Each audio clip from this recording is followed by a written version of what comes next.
En termes de tension et de spectre d'émotion, c'est quelque chose qui nous intéressait de partager. Donc c'est pour ça qu'on est là ce soir. Donc je vais vous présenter les 4 invités, surprise ou non, je ne sais pas si vous êtes au courant déjà de qui vient. Le premier, à tout seigneur, tout honneur, le producteur de ce film, Alfonso Cuarón.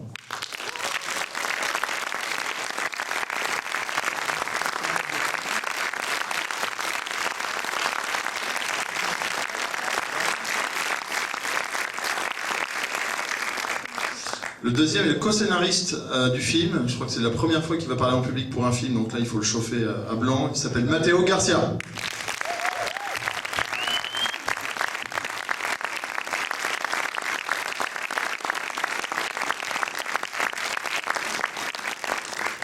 Le troisième a composé la bande originale. Il est plus proche de nous que nos amis mexicains. C'est Woodkid.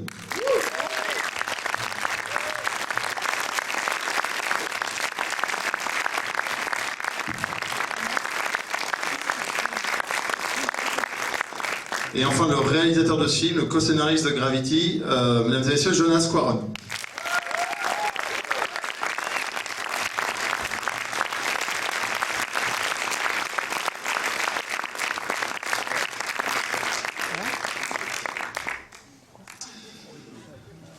Alors, dans l'ordre de la première question, après on le laissera tranquille, parce qu'il ne veut pas trop intervenir, mais laisser la place à l'équipe artistique, c'est Alfonso Cuarón, le producteur. Cet après-midi, vous nous avez montré le trailer mexicain du film, qui est un mélange d'images du film et de discours de Donald Trump. Alors est-ce que ce film est politique ou c'est pas du tout la manière dont il faut le voir? Yo creo que es un thriller, pero como buen thriller tiene un contenido, y en este caso es un contenido que es inevitable que no sea político. Y creo que lo que Jonás hizo con el tráiler era poner en el frente lo que es el subtexto de la película. Alors oui, ce film en fait c'est un thriller, mais évidemment le contenu c'est impossible de dire qu'il n'est pas politique. Et je pense donc qu'avec cette BO, cette bande-annonce, ce qu'il a voulu faire c'est montrer les images avec le sous-texte. Un thriller, un film d'action, un film très rythmé. Mateo Garcia qui est le co-scénariste du film. Est-ce que c'est pas dur à écrire? Et est-ce que c'est pas compliqué de faire très très simple? Bah oui, c'est très compliqué. Déjà, on voulait vraiment créer une tension tout le long du scénario. Ça, c'était difficile, rythmer bien l'émotion. Et surtout, on n'avait aussi pas beaucoup de temps pour les dialogues, alors il fallait bien marquer les actions, pas être répétitif. C'était compliqué, mais c'était très sympa et très fun. Vous avez travaillé ensemble ou parfois séparément pour vous retrouver? Surtout ensemble, on faisait du ping-pong, on se réunissait des fois à distance, des fois en personne. Mais ouais, cuando empezamos a escribir, yo a la par estaba haciendo Gravity con papá en Inglaterra y resultó que Mateo vivía en Inglaterra, entonces de día trabajaba en Gravity y en las noches en desierto con Mateo. En fait, quand j'ai commencé à écrire avec Mateo, j'étais en parallèle avec Gravity, donc en Angleterre, en train de travailler avec Alfonso. Et donc le jour, je travaillais sur Gravity, le soir, j'écrivais avec Mateo, puisque Mateo était justement en Angleterre à ce moment-là. Vous êtes partenaire de ping-pong, mais vous êtes aussi pote d'enfance ou pas? Eso viene con ser primos, entonces fue nuestra manera de jugar a las pistolitas, pero ya de grandes. Oui, ben ça, on est cousins, donc automatiquement ça aide. Et donc très jeune déjà, on jouait aux Indiens et aux cow-boys avec des armes dans les mains. Voilà, ça rapproche. Vous, Kid, vous avez grandi à Tassin-Admilune en Auvergne, et il y a un seul cinéma à Tassin-Admilune, Rhône-Alpes, crime de lèse-majesté.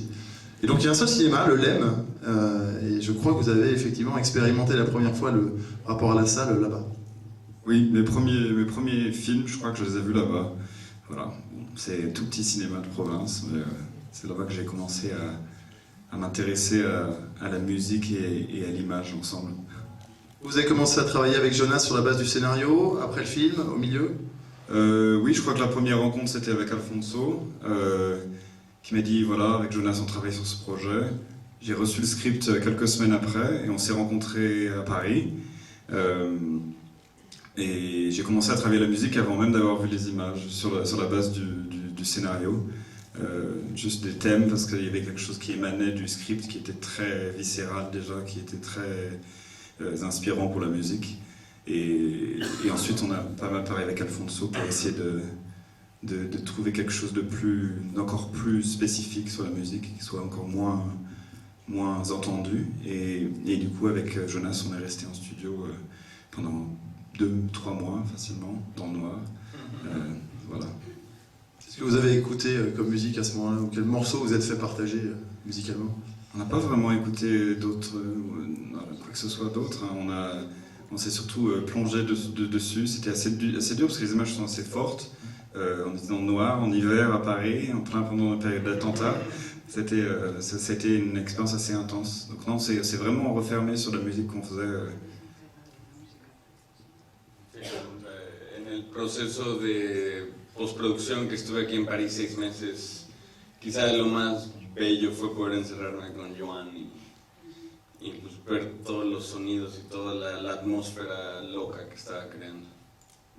C'est vrai que la post-production avec Johan, donc qui a duré 6 mois, était un travail magnifique de pouvoir voir les sons et les bruits qu'on mettait dans le film. C'était vraiment magnifique de travailler comme ça. Et enfin, c'était quoi la chose la plus compliquée sur le tournage que vous avez découvert en tournant ce film?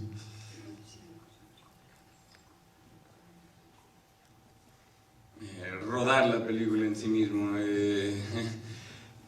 Yo cuando empecé a hacer esta película nunca había filmado, entonces tenía poca experiencia, entonces cada paso que daba era un paso a ciegas, pero la verdad pues por lo mismo fue una experiencia que pues por desgracia no voy a volver a tener porque ya lo he hecho, pero sí la experiencia de tirarme al desierto literalmente e ir descubriendo cada día el proceso fue una gran experiencia.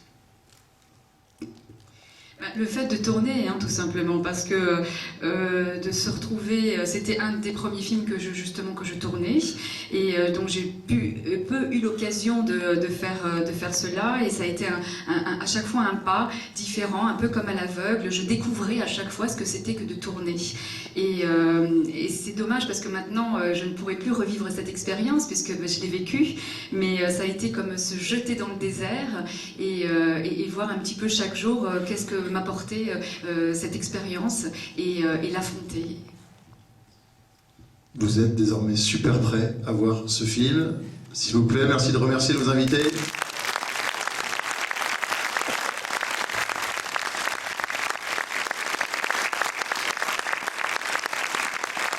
Bonne projection.